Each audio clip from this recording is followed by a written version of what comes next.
जी, आज हमारे पास जो टॉपिक है वो है जी सोर्सेज ऑफ ऑर्गेनिक कंपाउंड। सबसे पहले तो हम ये जानेंगे कि ऑर्गेनिक कंपाउंड क्या होते हैं। ऑर्गेनिक कंपाउंड को अगर सिंपली यानी डिफाइन किया जाए तो इनको यूं डिफाइन किया जाता है कि वो तमाम कंपाउंड जिनके अंदर क्या मौजूद होता है जी, कार्बन और हाइड्रोजन मौजूद होता है, इन्हें क्या कहते हैं जी, ऑर्गेनिक कंपाउंड कहते हैं। ठीक है जी।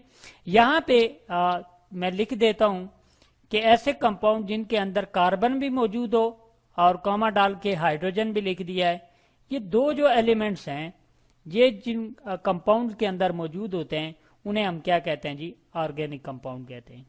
अब इसके सोर्सेज की बात हो रही है, मीन के ये कहाँ कहाँ से ऐसे जो कंपाउंड हैं कार्बन और हाइड्रोजन वाले वो आपको मिलते हैं। ठीक है जी।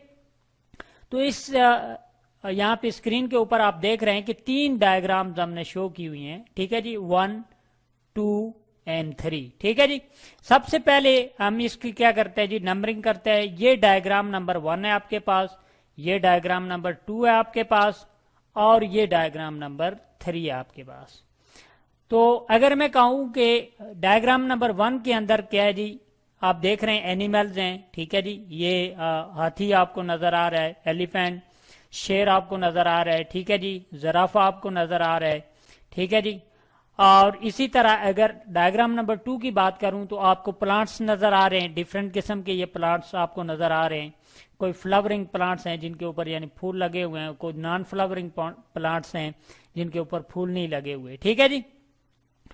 तो इसका मतलब ये हुआ कि ये जो दो हमारे पास डायग्राम मौजूद हैं, इनके अंदर क्या है जी, ये बेसिक सोर्सेज हैं।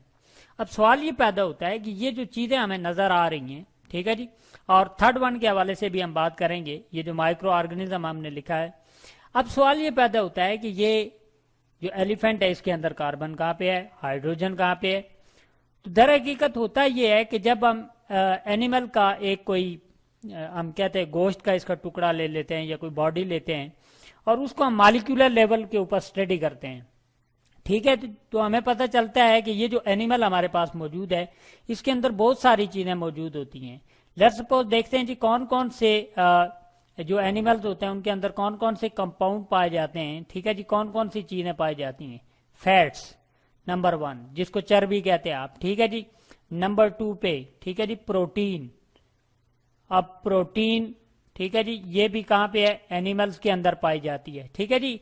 ये हम माइक्रो लेवल पे क्या करते हैं जी, इसको स्टडी करते हैं, सॉरी मॉलिक्यूलर लेवल के ऊपर तो हमें पता चलता है कि फैट्स भी है, प्रोटीन भी है।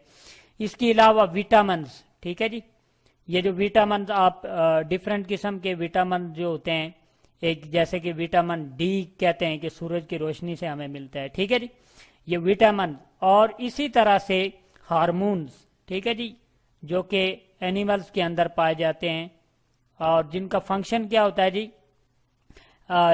इनका बेसिक जो फंक्शन होता है ये आपके जो रिप्रोडक्टिव ऑर्गन है उनके क्या करते हैं जी, उनके अंदर ये काम करते हैं। ठीक है जी। अब इन सब का जब मैं कहता हूं कि ये जो हमारे पास फैट्स हैं, प्रोटीन है या विटामिन है या हार्मोन्स हैं, इन जब सब इनका स्ट्रक्चर में देखता हूं किसके अंदर यानी माइक्रोस्कोपिक लेवल के ऊपर, तो मुझे पता चलता है कि इन सब के अंदर कार्बन भी मौजूद है। ठीक है जी। और इन सब के अंदर क्या मौजूद है जी, हाइड्रोजन मौजूद है। तो इसका मतलब क्या हुआ कि ये सारे के सारे जो कंपाउंड हैं ये कार्बन और हाइड्रोजन कंटेनिंग कंपाउंड है।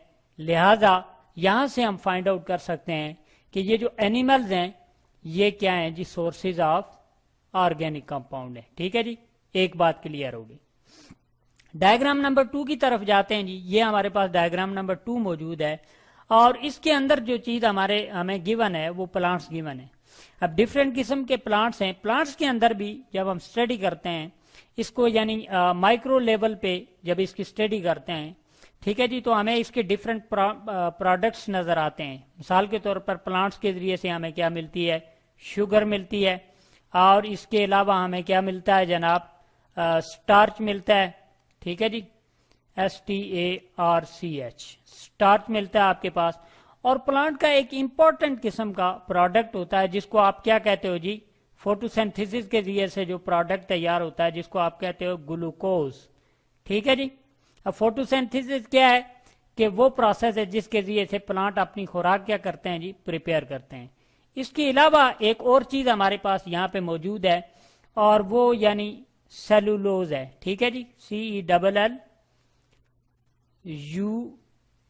CELLULOSE। ठीक है जी, ये सेलुलोज है जिससे प्लांट की क्या बनती है जी, सेल वॉल बनी होती है। ठीक है जी। अब यानी इन सब को भी जब हमने स्टडी किया, इनके स्ट्रक्चर को जब हमने स्टडी किया, ठीक है जी, तो इसके अंदर क्या मौजूद पाया गया जी, कार्बन भी इसके अंदर मौजूद था और हाइड्रोजन भी इसके अंदर मौजूद था।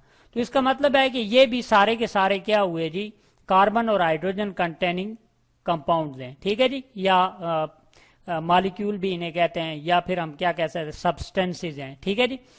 अब ये वाली जो चीज है, ये प्लांट्स भी, इसका मतलब हुआ कि ये क्या हुए जी, ऑर्गेनिक कंपाउंड का सोर्स हो गए।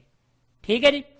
तीसरी चीज जो हमारे पास आती है, जब ये प्लांट्स मर जाते हैं, जब ये एनिमल्स मर जाते हैं, तो ये देख रहे हैं आप डिफरेंट किस्म के माइक्रो ऑर्गेनिज्म इनके ऊपर क्या करते हैं जी, असर करते हैं। और उसके नतीजे में भी ये भी क्या देते हैं, हमें कुछ प्रोडक्ट देते हैं। देखते हैं जी वो कौन से प्रोडक्ट हैं जो हमें देते हैं। नंबर 1, एक हमें NATURAL, natural gas. Natural gas कैसे बनती है, जब प्लांट और एनिमल्स मरते हैं तो उसके नतीजे में क्या होता है जी, डिफरेंट किस्म के हमारे पास प्रोडक्ट बनते हैं और उनमें से एक नेचुरल गैस भी बनती है जो कि घरों में हम क्या करते हैं जी, इस्तेमाल करते हैं। यानी यहाँ पे अगर मैं कहूँ कि प्लांट मर गए, ठीक है जी, या एनिमल्स मर गए, तो उनके ऊपर ये माइक्रो ऑर्गेनिज्म, छोटे छोटे ऑर्गेनिज्म, यानी जिनको हम अपनी आंख से नहीं देख सकते, ये इलेक्ट्रॉन माइक्रोस्कोप के जरिए से हमने इसका एक इमेज लिया हुआ है और ये छोटे छोटे आपको नजर आ रहे हैं माइक्रो ऑर्गेनिज्म है। ठीक है जी। इसके अलावा जो प्रोडक्ट बनता है इसके नतीजे में, वो जी हमारे पास नेचुरल गैस के अलावा ऑयल बनता है। ठीक है जी, क्रूड ऑयल। ठीक है जी। और ये दूसरा ऑयल जो कि आप घरों के अंदर यूज करते हैं, ठीक है जी, मट्टी का तेल जिसको कहते हैं, ठीक है जी, केरोसिन ऑयल, तो ये भी इसी के प्रोडक्ट के जरिए से बनता है। इसके अलावा एक और तीसरा प्रोडक्ट भी हमारे पास बनता है जिसको हम क्या कहते हैं जी, पेट्रोल कहते हैं। ठीक है जी, पेट्रोल। अब ये पेट्रोल भी जो है ये किसकी वजह से बनता है जी, माइक्रो ऑर्गेनिज्म के, प्लांट्स और एनिमल की बॉडी के ऊपर जो इफेक्ट होता है उसकी वजह से बनता है। इन सब को जब हम स्टडी करते हैं, इन तीन चीजों को, तो हम देखते हैं कि इसके अंदर भी क्या मौजूद है जी, कार्बन भी मौजूद होता है, हाइड्रोजन भी मौजूद होता है। लिहाजा ये सारी की सारी क्या चीजें हैं जी, ऑर्गेनिक कंपाउंड है। तो इसका मतलब ये हुआ कि माइक्रो ऑर्गेनिज्म ने जो प्लांट और एनिमल के ऊपर, ठीक है जी, इनको डीकम्पोज किया या इनके ऊपर कुछ असरात मुरतब किए, उसके नतीजे में जो हमारे पास प्रोडक्ट बने वो भी हमारे पास क्या बना जी, सोर्सेज ऑफ ऑर्गेनिक कंपाउंड है। ठीक है जी, इसको हमने शो कर दिया है। तो ये सारी की सारी चीजें जो इस डायग्राम के अंदर आप देख रहे हैं, यानी इसके अंदर आप फैट्स देख रहे हैं, प्रोटीन, विटामिन, ये सारे के सारे क्या हैं जी, ऑर्गेनिक कंपाउंड्स हैं। और एनिमल और प्लांट बेसिक इसके मेजर सोर्स हैं और माइक्रो ऑर्गेनिज्म सब सोर्स है इसका, कि जो प्लांट और एनिमल की बॉडी को किसके अंदर कन्वर्ट कर देता है, ऑर्गेनिक कंपाउंड के अंदर कन्वर्ट कर देता है जी।